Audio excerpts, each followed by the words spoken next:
Hi there. I am shooting a quick video today to address a topic that I've been asked about probably no less than a dozen different times. If you are somehow not familiar with the news story, there have been headlines stating that effective today, May the 1st, the Biden administration has raised rates on borrowers with high credit scores and large down payments in order to subsidize borrowers with poor credit and low down payments.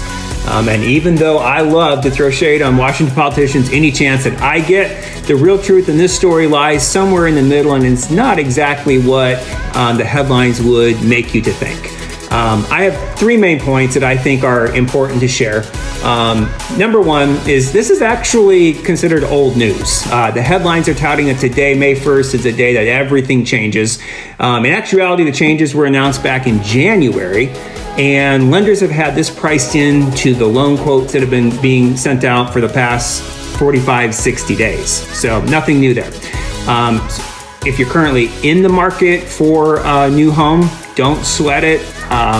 The rates that you were quoted, they're not going up tomorrow because of this. So no worries about that. Number two, the changes only affect conventional Fannie Mae or Freddie Mac type loans. They do not apply to FHA, VA, or USDA type loans.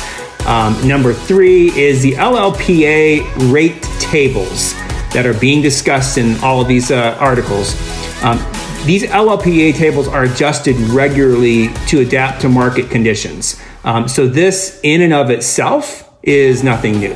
LLPA stands for loan level pricing adjustments. LLPAs, they reflect the pricing structure of how much Fannie or Freddie will pay a lender when they purchase closed, completed mortgage loans, such as mortgage-backed securities. That's what LLPAs are.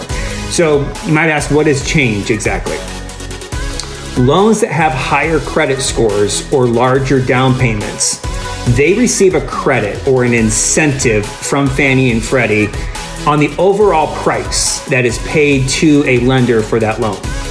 Conversely, a loan with lower credit scores or smaller down payments, those loans are hit with a certain charge or cost, as these are considered higher risk loans.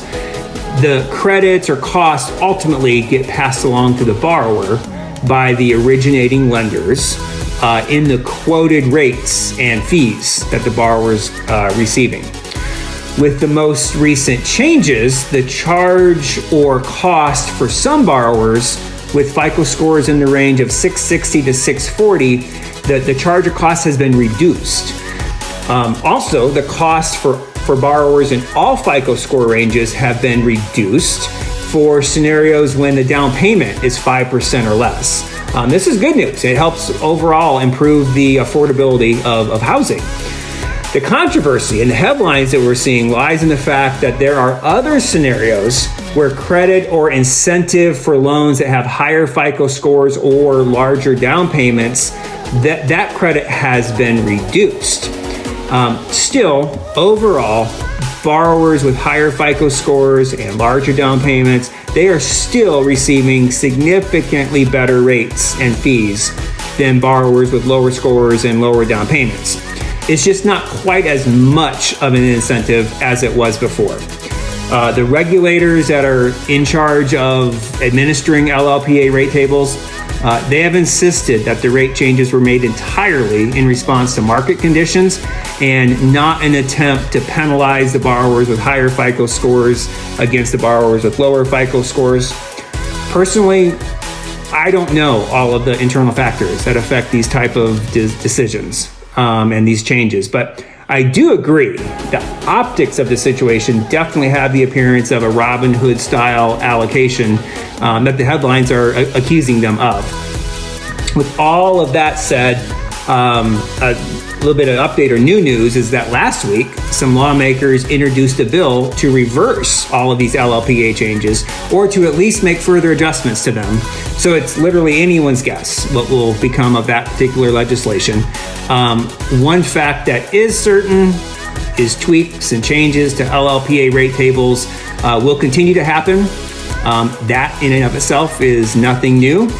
So I hope that this has helped. I wanted to explain this, like I said, because I've been asked about it quite a bit.